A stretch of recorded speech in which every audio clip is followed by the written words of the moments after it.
अब तो मेरे पैरों ने जवाब दे दिया है। एक काम करता हूँ, थोड़ी देर उस बड़े पेड़ के नीचे बैठकर आराम कर लेता हूँ। फिर दीपक एक बड़े से पेड़ के नीचे बैठकर आराम करने लगता है। देखते ही देखते उसकी आंख लग जाती है।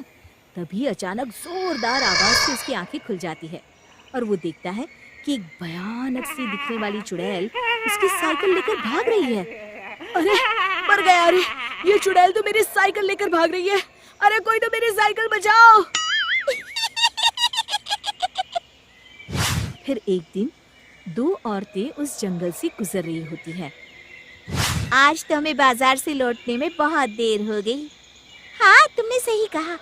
आज भी अगर मैं देरी से घर पहुंची तो मेरा पति तो बहुत नाराज हो जाएगा।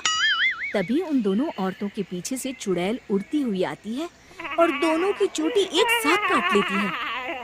ओह, मेरी चोटी! अरे मर गई रे! अरे तेरा नाश पिटे! हमारी चोटी काट कर ले गई। अब तो हम किसी को मुंह दिखाने लायक नहीं रहे। तेरा सत्यानाश हो! देखते ही देखते गांव में उस चुड़ैल का डर चारों ओर फैल जाता है। एक दिन रमेश अपनी पत्नी के साथ उस जंगल से गुजरते हुए अपनी पत्नी से कहता है, अरे भाग्यवान, क्या कर रही हो? जरा जल्दी जल्दी पैर चलाओ, रात होने से पहले हमें गांव पहुंचना है। और कितनी तेज चलूं जी? आप तो हर वक्त बस मुझे डांटते ही रहते हैं। तभी वो चुड़ैल उड़ती हुई आती है और रमेश के बाल पकड़कर हवा में उसे उड़ा कर ले जाती है। अरे मर गया रे! अरे चुड़ैल तो मुझे कहाँ लिए जा रही है? अरे कोई तो बचाओ रे! हाय, मेरे पति को चुड़ैल उठा कर ले जा रही है। कोई मेरे पति को बचाओ! चुड़ैल की रोज रोज की इन हरकतों से तंग आकर एक दिन सभी गांव वाले इस समस्या से छुटकारा पाने के लिए मुखिया जी के घर पहुंचते हैं। अरे मुखिया जी, बाहर आइए! तभी मुखिया घर से बाहर आते हैं। अरे क्या बात है भाइयों, आप सभी गांव वाले यहाँ एक साथ क्यों आए हैं? तभी विमला कहती है, अरे क्या बताऊं मुखिया जी, उस जंगल वाली चुड़ैल ने तो मेरी चोटी काट ली। अरे क्या बताऊं मुखिया जी, वो चुड़ैल तो मेरी नई साइकिल लेकर 9-2-11 हो गई। तभी रमेश की पत्नी कहती है, अरे ये तो कुछ भी नहीं है, वो चुड़ैल तो मेरे पति को ही उड़ा कर ले गई। तभी मुखिया कहते हैं, अब आप लोगों से क्या छुपाऊं, वो नाश पीटी चुड़ैल मेरे सर की पगड़ी उड़ा कर ले गई है।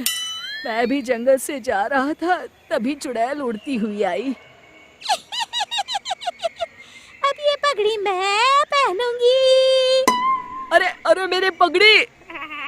फिर मुखिया जी उदास होकर कहते हैं, मेरी तो कुछ समझ में नहीं आ रहा कि उस चुड़ैल से कैसे छुटकारा पाया जाए। तभी गांव वालों की भीड़ में खड़ा बब्बन मुखिया जी के सामने आकर कहता है, मुखिया जी, आप चिंता न करिए, मैं उस चुड़ैल को ऐसा सबक सिखाऊंगा कि वो जिंदगी भर याद रखेंगी। तभी गिरधारी कहता है, बड़ा आया चुड़ैल को सबक सिखाने। बेटा, अभी तुम्हारा बाला उस चुड़ैल से पड़ा नहीं है। अरे बड़ी बड़ी बातें करना तो आसान है, कुछ करके दिखाओ तुम माने। तो ठीक है, कल मैं अकेला जंगल में जाऊंगा और उस चुड़ैल का किस्सा हमेशा के लिए खत्म कर दूंगा। फिर अगले दिन बब्बन उस जंगल में पहुंच जाता है और चुड़ैल को आवाज देने लगता है, अरे चुड़ैल दीदी, कहाँ हो तुम? मैं तुम्हारे लिए खुशखबरी लाया हूँ। तभी चुड़ैल बब्बन के सामने आ जाती है। आज पहली बार कोई इंसान मुझे ढूंढता हुआ इस जंगल में आया है। अरे तू कहाँ से आया है और मेरे लिए क्या खुशखबरी लाया है? मेरा नाम बब्बन है और मैं चुड़ैलों के राजमहल से आया हूँ। चुड़ैलों की रानी पूतना ने मुझे यहाँ भेजा है ताकि मैं तुम्हारी परीक्षा ले सकूं, और अगर तुम परीक्षा में पास हो जाती हो तो तुम बाकी चुड़ैलों के साथ उस राजमहल में हमेशा के लिए रह सकती हो। चुड़ैल खुश होकर कहती है, क्या तू सच कह रहा है? मुझे चुड़ैलों के राजमहल में रहने का मौका मिलेगा? अरे अगर ऐसा हो गया तो मजा आ जाएगा। वैसे भी मैं इस जंगल से तंग आ चुकी हूँ।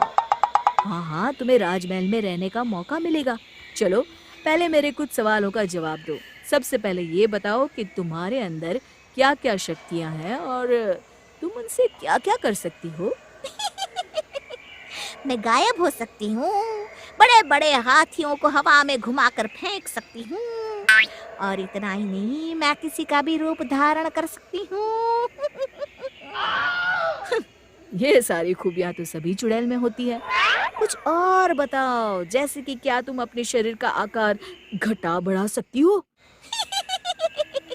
इसमें कौन सी बड़ी बात है? अगर मैं चाहूँ तो अपने शरीर को एक छोटी सी चींटी के जितना छोटा बना सकती हूँ, और अगर मैं चाहूँ तो इस बड़े से पेड़ से भी बड़ी बन सकती हूँ। मुझे तुम्हारी बातों पर विश्वास नहीं है। आंखों से देख लूंगा तभी मानूंगा। फिर बब्बन एक कांच की बोतल नीचे जमीन पर रख देता है और उस चुड़ैल से कहता है, चलो ठीक है, अगर तुम इस बोतल के अंदर समा गई तो मैं मान जाऊंगा कि तुम बाकी चुड़ैलों से ज्यादा ताकतवर और गुनी हो। इसमें कौन सी बड़ी बात है? अभी मैं तुम्हें अपना कमाल दिखाती हूँ। फिर देखते ही देखते वो चुड़ैल अपने शरीर को छोटा करके जमीन पर रखी बोतल के अंदर चली जाती है। तभी बब्बन जल्दी से उस बोतल का मुंह ढक्कन से बंद कर देता है। अरे अरे चालाक आदमी, ये क्या किया तूने? बड़ी आई थी राजमहल में रहने वाली। अरे चुड़ैल, आज से ये कांच की बोतल ही तेरा राजमहल है। फिर बब्बन उस बोतल को ले जाकर बहती हुई नदी में फेंक देता है और इस तरह बब्बन अपनी होशियारी से उस चुड़ैल को सबक सिखाता है। शिक्षा, हिम्मत और होशियारी से दुनिया की बड़ी से बड़ी समस्या पर विजय प्राप्त की जा सकती है। दोस्तों, हमें उम्मीद है कि आपको हमारी ये कहानी पसंद आई होगी। कृपया हमारे चैनल को सब्सक्राइब करें और सभी अपडेट्स के लिए बेल आइकन जरूर दबाएं। और हाँ, वीडियो लाइक और शेयर करना मत भूलिएगा। Bye bye.